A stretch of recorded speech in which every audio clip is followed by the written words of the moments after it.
Hello guys, আমি মৌ আর আমার নতুন একটি ব্লগে তোমাদের অনেক অনেক স্বাগত জানাই।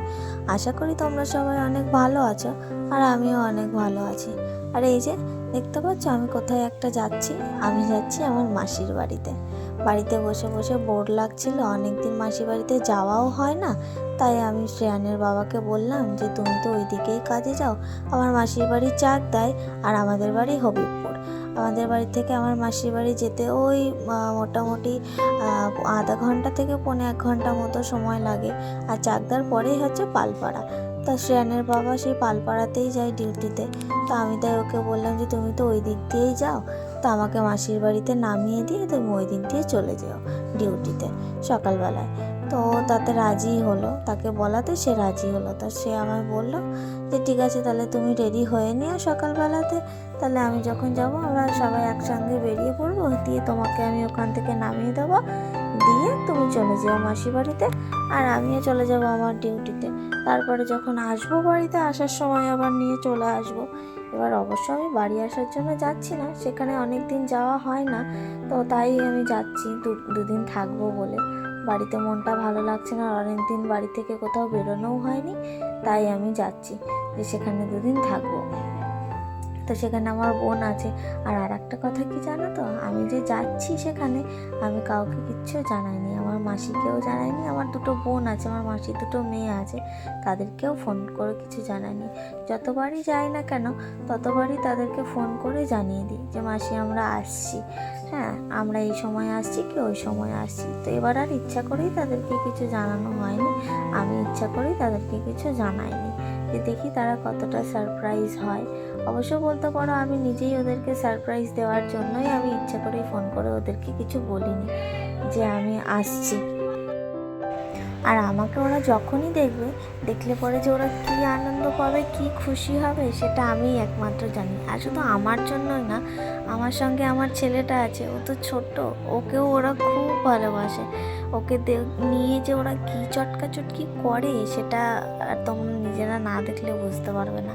ওকে নিয়েও যে ওরা এত আনন্দ পায়, আর হঠাৎ করে যদি যাই ওদের বাড়িতে তাহলে তো কোনো কথাই নেই।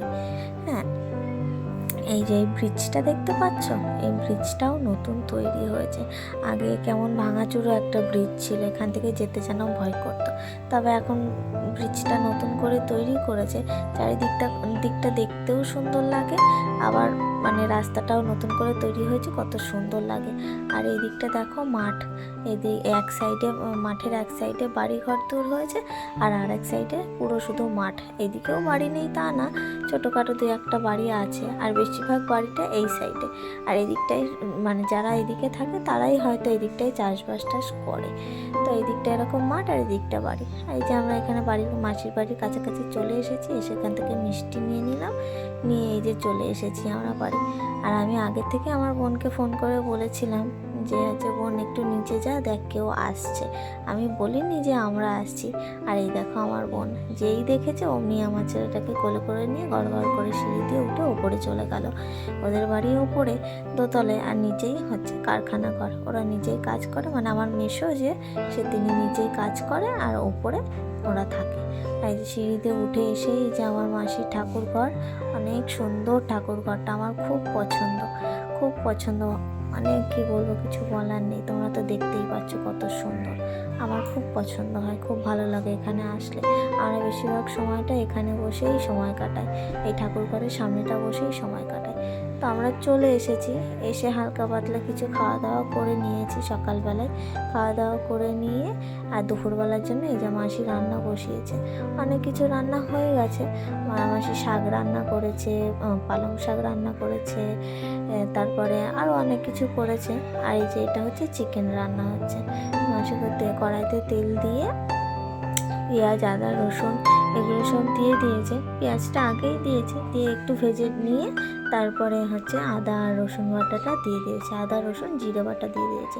কিছু গোটা গোটা রসুন ছিল, সে মানে আমাকে ছাড়াতে বলেছিল, আমি ছাড়াতে লেট করেছি বলে সেই রসুনগুলো গোটা গোটাই দিয়ে দিল। আর টমেটো ছিল, টমেটোটাও দিয়ে দিল। দিয়ে এবার এটাকে ভেজে নেবে, হালকা করে ভেজে নিয়ে তার মধ্যে আর সুন্দর লাল লাল রঙের লঙ্কা বেটে রেখে দিয়েছে মাসি। দেখেছি আমি সেই লঙ্কাগুলো এর মধ্যে দেবে, যা সুন্দর কালার হবে না মাংসটা, তোমরা দেখলেই বুঝতে পারবা। এই দেখো সেই লাল লঙ্কাটা, দেখতে পেরেছ? ওইদিকে মশলাটা কষানো হয়ে গেছে। এই যে এবারে এই লাল লঙ্কাটা এই মশলার মধ্যে দিয়ে দেবে। এগুলো কিন্তু শুকনো লঙ্কা না, শুধু যে শুকনো লঙ্কা কিংবা গুঁড়ো লঙ্কা তা কিন্তু না, ওটা হচ্ছে মানে কাঁচা লঙ্কায় পাকা লঙ্কা বাটা।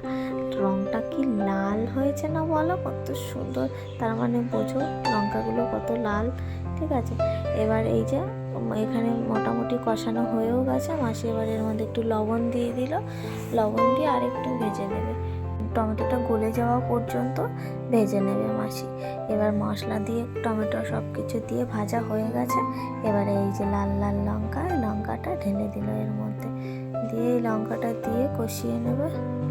ভালো করে ভেজে কষিয়ে না নিলে কি হয়, এর মধ্যে যে রসুন বাটাটা দেওয়া হয়েছে সেই রসুনের কাঁচা গন্ধটা এর মধ্যে থেকেই যায়। আর এই কাঁচা গন্ধটা নাকে আসলে তখন ভালো লাগে, আর মাংসের স্বাদটাও নষ্ট হয়ে যায়। যাই হোক, এদিকে মাসি রান্না করছে আর আমি আর আমার বোন পেছন দিক থেকে গল্প করছি আর হাসাহাসি করছি। জানো, আমরা দুজনে যখন একসঙ্গে হই তখন আমাদের গল্পের তো কোনো শেষই নেই, কোনো শেষই নেই। মাঝে মাঝে এমনও হয় আমরা ধরো অনেকদিন পর পরই ধরো এক জায়গায় হই, সবসময় তো দেখাও হয় না, মানে একসাথে থাকাও হয় না। আর আমরা যখন একসঙ্গে হই আমাদের তো মাস্ট আমাদের দুজনকে এক ঘরে ঘুমোতে দিতে হবে। যদি এক ঘরে আমাদেরকে ঘুমোতে দিয়েছে তাহলে তো হয়েছে, সারা রাত দুজনের কোনো গল্পের শেষ নেই। ও আমায় বলবে জানিস তো দিদি এইটা হয়েছে, আমিও ওকে বলবো জানিস তো বোন এইটা হয়েছে। আমাদের দুজনের মধ্যে বয়সের 7 বছরের ডিফারেন্স। আমার বোন আমার থেকে 7 বছরের ছোট, আমি ওর থেকে 7 বছরের বড়। কিন্তু আমাদের দুজনকে যদি কেউ একসঙ্গে দেখে কেউ কখনো বলবেই না যে আমরা দুজনে এত বছরের 7 বছরের ডিফারেন্স আমাদের দুজনের মধ্যে। তোমাদের সাথে গল্প করতে করতে দেখো এরই মধ্যে আমার মাসি মশলার মধ্যে চিকেনও দিয়ে দিয়েছে। এবার চিকেনটাকে ভালো করে কষিয়ে নেবে। আর ভালো করে কষিয়ে না নিলেও তোমরা জানো যে চিকেনের মধ্যে একটা আষ্টে গন্ধ থাকে। এবার সেটিকে ভালো করে ভেজে নিয়ে কষিয়ে না নিলে পরে সেই আষ্টে গন্ধটা বের হয়। তো আষ্টে গন্ধটার জন্য মাংসটার স্বাদও খারাপ হয়। আর এই দেখো এখানে আমার মাসি চাটনি করেছে, পালং শাক কুমড়ো দিয়ে তরকারি করেছে। আর এই তরকারিটা হচ্ছে সকালের নিরামিষ তরকারি, যেটা দিয়ে আমরা সকালবেলায় হালকা পাতলা খেয়ে নিয়েছিলাম। এবার এই যে আগের থেকে আলু ভেজে রেখেছিল আমার মাসি, সেই আলুগুলো এবার মাংসের মধ্যে দিয়ে দিল। অনেকে আছে মাংসের মধ্যে আলু দেয় না, আমরাও মাঝে সাঝে দিই না, কিন্তু আবার মাঝে সাঝে দিই। মাঝে সাঝে বলতে আমরা প্রায় মাংস রান্না করলে মাংসের মধ্যে আলু দিই, আলুটা হচ্ছে আমাদের মাস্ট। তোমরাও একদিন মাংসের মধ্যে আলু দিয়ে রান্না করে খেয়ে দেখো, কত সুন্দর লাগে। তা আমরাও মাংসের মধ্যে আলু দিয়েই রান্না করি, যেহেতু আমরা আলু ভালোবাসি। আমরা প্রত্যেক বাঙালিরাই আলু খেতে ভালোবাসি। যারা বাঙালিরা নন বেঙ্গলি তারা হয়তো অনেকে আলু খায় না, কিন্তু আমরা আলু খেতে ভালোবাসি। তাই মাসিকে বলেছিলাম আলু দিতে, তাই মাসি আলু দিয়েছে। আর মাসিকে বলা আর না বলা, মাসি এমনিতেও আলু এর মধ্যে দিত, তাই দিয়ে দিয়েছে। আর দেখেছো মাংসর রঙটা কি সুন্দর এসেছে, পাকা হাতের রান্না কি না, তাই এত সুন্দর হয়েছে। আর যাই হোক, আমার মাসি রান্না কিন্তু খুব সুন্দর রান্না করে। যেমনই হোক, তুমি যে কোনো রান্নাই বলো না কেন, আমার মাসি খুব সুন্দর রান্না করতে পারে। সে মাংস বলো, নিরামিষ বলো, ডাল, যা কিছু বলো, সব রান্নাই আমার মাসি খুব সুন্দর করে রান্না করতে পারে।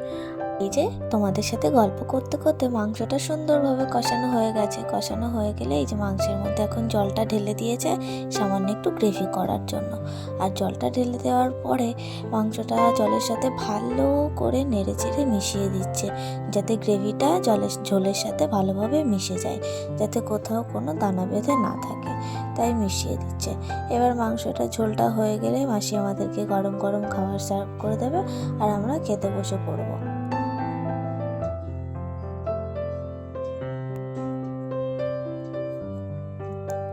আর এই যে দেখতেই পাচ্ছ খেতে বসেও পড়েছি। প্রথমেই পালং শাক দিয়ে খাচ্ছি। পালং শাকটা এত সুন্দর হয়েছে তোমাদেরকে কি বলবো, খুব সুন্দর হয়েছে। আর এই দেখো বাটি ভর্তি করে মাংস দিয়েছে মাসি আমাকে, কি সুন্দর লাল লাল ঝোল, কালারটা এত সুন্দর হয়েছে দেখেই যেন জিভে জল চলে আসছে। তোমরাও দেখতেই পাচ্ছ, তোমরাও বাড়িতে এইভাবে অবশ্যই ট্রাই করে দেখো যে মাংসটা কেমন হয়। এই যে আমি এখানে ঝোল ঢেলে নিয়েছি, ঝোল ঢেলে নেওয়ার পরে এক টুকরো মাংসও তুলে নিলাম। আর এই যে আলু, আমাদের বাঙালিদের তো আলু না হলে চলেই না, সেই কারণেই তুলে নিলাম। আর আমাদের প্রত্যেকটা রান্নাতে তো আলু মাস্ট। এই যে এবারে আমি একটু আলু ভেঙে নিলাম, দেখো আলুটা কত সুন্দর সেদ্ধ হয়েছে, কি সুন্দর গলে গেছে। এই যে আমি ঝোল দিয়ে ভাতের সাথে দিয়ে একটুখানি করে আলু মেখে নিলাম আর একটুখানি মাংসও তুলে নিলাম।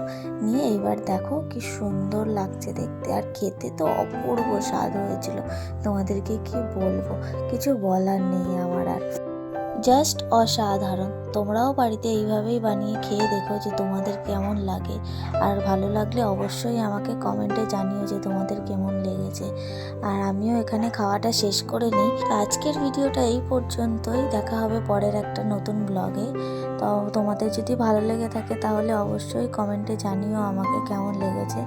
আর ভালো লাগলে একটা লাইক অবশ্যই করে দিও। আর যারা নতুন তারা আমার চ্যানেলটিকে অবশ্যই একটা সাবস্ক্রাইব করে দিও। দেখা হচ্ছে পরের একটি ব্লগে। সবাই ভালো থেকো, সুস্থ থেকো, টাটা।